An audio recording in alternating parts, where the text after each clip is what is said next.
Hi everyone, Assalamualaikum warahmatullahi wabarakatuh. Nama saya Muhammad Farhan bin Zamri.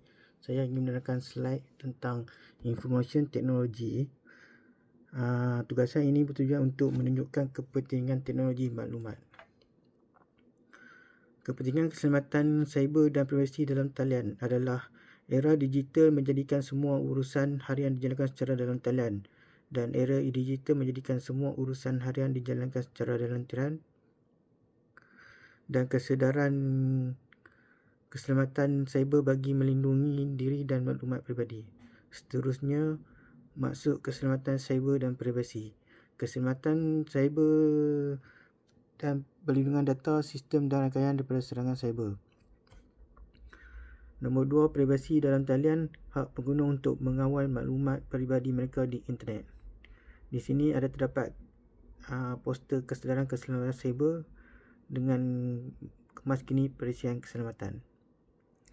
Seterusnya, kepentingan dalam kehidupan harian. Ia digunakan dalam perbankan, pendidikan, pekerjaan dan komunikasi. Melindungi maklumat sensitif seperti kata laluan dan nombor akaun. Mengelakkan penipuan kewangan dan kecurian data. Di sini ada poster tentang kad bank tidak boleh dipegang oleh orang lain kerana boleh mendapatkan banyak risiko, kecurian dan lain-lain. Seterusnya, ancaman cyber yang biasa adalah penipuan dalam talian, phishing, pencurian identiti, serangan malware dan ransomware, dan pencubaan akaun media sosial. Di sini juga ada poster tentang tip lindungi dari jenayah cyber, gunakan kata laluan, aktifkan pengesahan dan lain-lain. Seterusnya, contoh dalam media sosial terdiri daripada 3 perkara, iaitu maklumat peribadi yang dikongsikan oleh yang boleh dikongsikan yang disalahguna. Nombor 2, risiko penyemaran identiti dan bully cyber.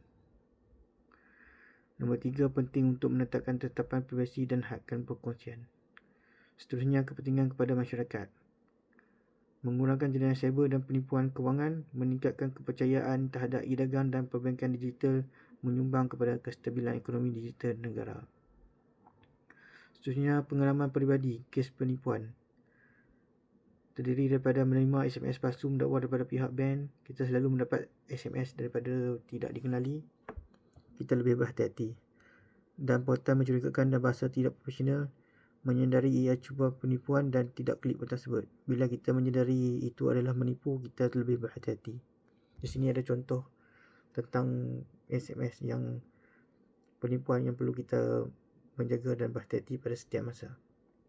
Seterusnya, langkah perlindungan diri, iaitu jangan klik portal mencurigakan, gunakan kata laluan kuat dan 2FA, laporkan mesej panggilan palsu kepada pihak berkuasa seperti polis dan lain-lain.